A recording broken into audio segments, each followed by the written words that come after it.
Well, actually, it is a combination of both. But if we were to speak of a cultural change, actually there hasn't been a cultural change at the FIAU, in the sense that the FIAU was always made up of people who are very hardworking, who are very passionate about their work, who take their work seriously and very responsibly.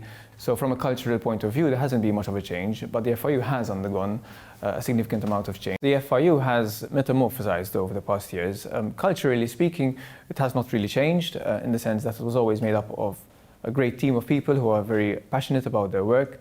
But the FIAU has then grown, and it bears no resemblance to what it was, for example, a few years ago. And it is also, as you pointed out, our operations have become a lot more visible. So what we are doing, for example, with our guidance and outreach, all the publications that we are releasing, the measures that we are taking in the industry to educate subject persons to become more compliant as well, even that is more visible. Operationally speaking, there have been huge changes at the FIAU, and one of the main catalysts for this change was that the government clearly understands that it is very important to have strong authorities in place to be able to fight financial crime, to be able to ensure that all subject persons in Malta are monitored, to make sure that they are compliant. So this was perhaps one of the main catalysts, is the government's investment in the FIAU.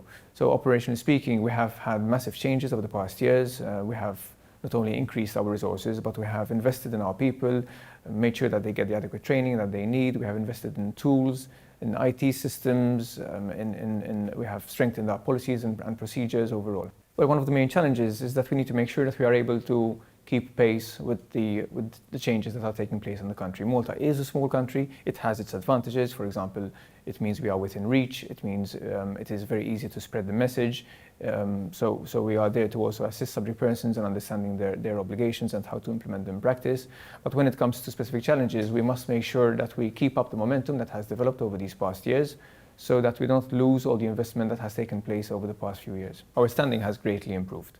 With the European Banking Authority, we have a fantastic working relationship. We have been, for example, invited by them to participate in panel discussions and in training events.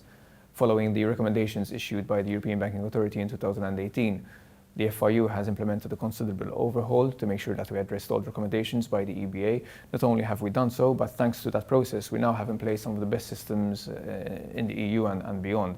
So much so that we have actually been asked also by other authorities from other countries to take them through our changes, to take them through our systems, so that they can also learn from our experience as they are upgrading their own systems, for example. There are several new tools and laws as well that came into place. The cash restriction law is just one example, and I'll delve into that very briefly. But before that, for example, we can also discuss the centralized bank account registry, which has been put in place, which is also enshrined in law and is actually now up and running, which means that the FIAU can access bank account information in literally a matter of minutes. Speaking of the cash law, for example, there are different reasons as to why it was implemented. Not only was it also a recommendation made by Moneyval, but Malta is a relatively cash-intensive economy, so we need to ensure that any risks that come out of the use of cash are adequately mitigated in the country. So having this law in place deals with financial crime. It addresses tax evasion, but it also addresses the money laundering when cash is used.